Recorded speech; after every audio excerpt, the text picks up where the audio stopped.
천상의 책 14권 28장 1922년 5월 12일 하느님 뜻 안에 사는 이는 하느님의 모든 일을 함께 한다. 다정하신 예수님께서 평소처럼 오시지 않는 걸 보니 내가 그분을 모욕하지 않았는지 모르겠다. 그렇지 않고서야 당신을 사랑하는 사람들에게는 곧잘 넘치도록 부어주시는 그분 성심의 자애가 이다지도 수없이 불러대는 내 소리를 못 들은 채 버틸 수 있겠는가? 내가 그런저런 생각에 잠겨 있노라니 예수님께서 내 내면에서 나오셔서 찬란한 빛의 망토로 나를 완전히 덮으셨다. 그리고 빛 밖에는 아무것도 보이지 않는 내게 이렇게 말씀하셨다. 딸아, 무엇을 두려워하고 있는 거냐? 보아라, 내가 너를 안전하게 보호하여 그 누구도 또 그 무엇도 너를 해치지 못하게 하려고 이 빛의 망토로 애워쌌다. 그런데 너는 왜 나를 모욕했을지 모른다는 생각 따위를 하면서 시간을 낭비하고 있느냐? 내 뜻 안에서 사는 사람 속에는 죄라는 독이 들어온 적이 없다. 게다가 너에게 죄의 작은 얼룩이라도 보이면 네 예수가 벼락을 치며 너를 내 뜻의 영역 밖으로 쫓아낼 것이다. 그러면 너는 즉각 내 의지 안에서 활동하는 능력을 잃게 될 것이다.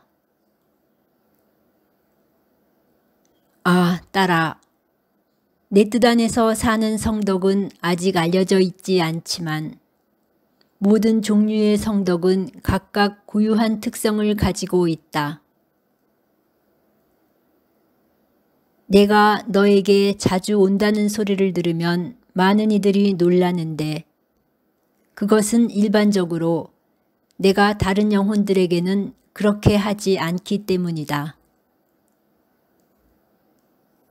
내 의지 안의 삶이라는 성덕은 나와 불가분적인 것이다. 그러니 피조물을 신적 수준으로 들어 높이기 위해 내가 그를 내 인성과 하나 되게 하거나 내 신성의 비단에 있게 할 필요가 있다. 나의 활동과 영혼의 활동이 일치를 이루지 않는다면 그가 어떻게 내 뜻 안에서 활동하는 자세를 유지할 수 있겠느냐? 내 뜻 안에서 사는 영혼은 따라서 나의 모든 속성에 참여하고 나의 모든 행위를 함께 한다. 그러므로 정의의 행위도 나와 함께 해야 한다. 이런 이유로 나는 징벌을 내리려고 할 때 너에게서 내 인성을 감춘다. 내 인성은 정에 약하기에 네가 내 인성의 반영 안에서 영혼들에 대한 내 사랑과 연민을 느끼고 내가 그들에게 내리치려고 하는 재앙을 내게서 앗아가기 때문이다. 그런데 그들의 죄악이 내게 징벌을 내리도록 강요하다시피 할 경우에는 내가 너에게서 내 인성을 감추고 너를 내 신성의 비단으로 들어올린다. 내 신성이 너를 흡수하여 네가 이를 즐기고 있는 동안에는 내 인성의 반영을 느끼지 않기 때문에 내가 자유롭게 그들을 치는 것이다. 따라서 내가 내 인성을 드러내면서 너로 하여금 사람들에 대한 자비의 행위를 나와 함께 하게 하든지 아니면 너를 내 신성의 비단으로 흡수하여 정의의 행사를 함께하게 하든지 너는 언제나 나와 함께 있다.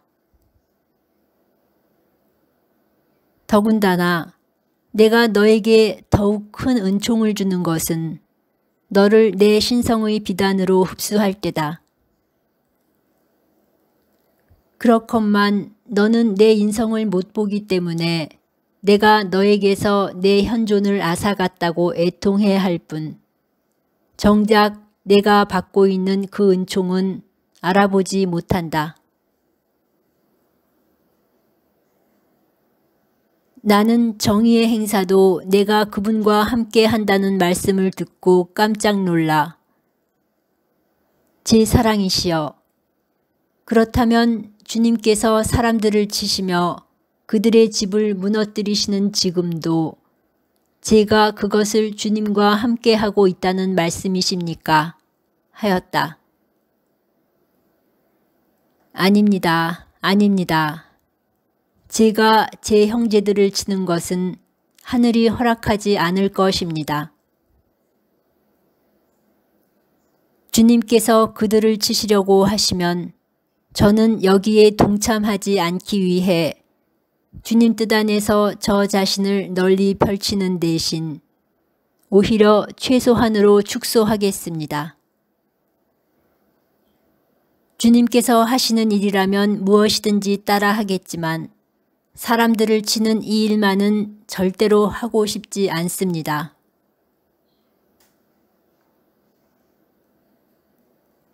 그러자 예수님께서 말씀하셨다.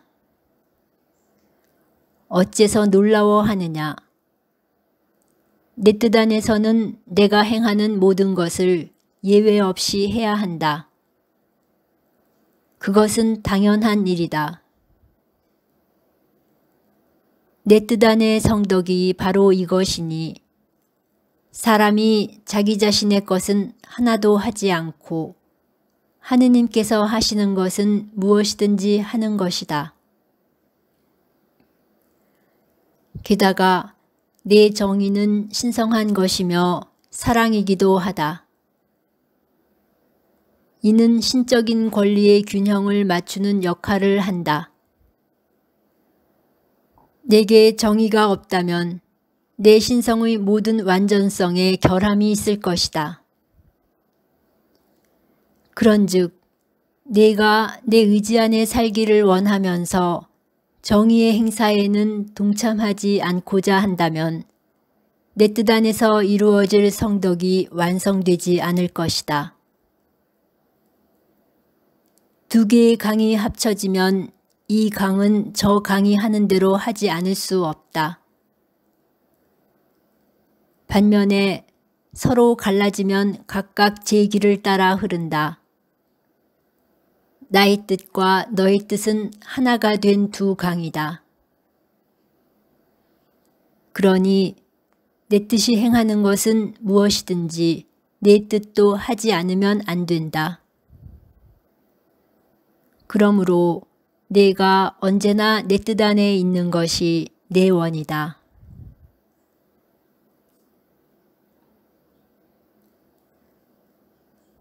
나는 그래서 그분의 뜻에 온 존재를 내맡겼다. 아직 정의에 대한 강한 반감은 지워지지 않았다. 그러자 다정하신 예수님께서 다시 오시어 말씀하셨다. 정의를 행사하는 것이 내 마음을 얼마나 무겁게 하는지, 내가 피조물을 얼마나 사랑하는지 네가 안다면 모든 피조물이 내게는 혼에 대한 몸, 열매에 대한 껍질과 같다. 몸이 혼을 감추고 있는 것처럼 만물이 나를 감추고 있지만 나는 사람에게 직접적인 행위를 계속하는 상태에 있다. 혼이 없다면 몸에 생명이 없는 것과 같이 내가 피조물을 떠나버리면 그들에게도 생명이 없을 것이다.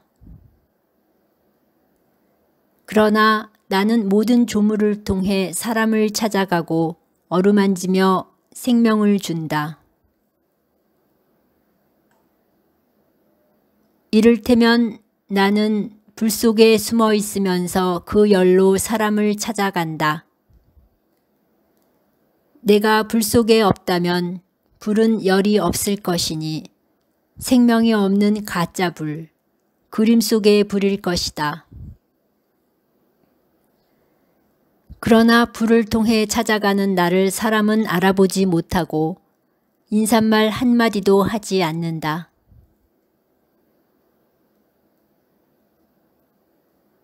나는 물 안에 있으면서 사람을 찾아가 목마름을 해소해 준다. 내가 물 안에 없다면 물이 아무의 갈증도 해소하지 못할 것이다. 죽은 물이 될 것이다. 그러나 내가 그렇게 사람을 찾아가도 사람은 고개 숙여 절 한 번 하지 않고 내 앞을 지나간다.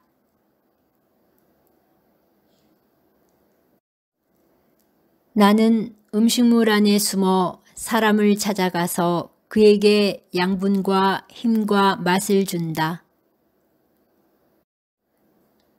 내가 음식 안에 없다면 사람은 음식을 먹고 나도 위장이 빈 상태로 있을 것이다. 사람은 그러나 배은망덕하게도 나를 먹고 살면서 내게 등을 돌린다. 나는 태양 안에 숨어 있으면서 내 빛으로 거의 매 순간 사람을 찾아간다. 그러나 사람은 배은망덕하게도 끊임없이 저지르는 죄로 내게 보답한다. 나는 만물을 통해 사람을 찾아간다. 사람이 숨쉬는 공기, 향기를 풍기는 꽃, 상쾌하게 하는 미풍, 우르릉거리는 천둥 소리, 곧 모든 것을 통해 찾아간다. 헤아릴 수 없이 많은 방문이다. 내가 사람을 얼마나 사랑하는지 이제 알겠느냐? 너 역시 내 뜻 안에 있으므로 나와 함께 사람을 찾아가서 생명을 준다. 그러다가 때로는 정의의 행사도 함께 한다. 그러니 놀라워하지 말 일이다.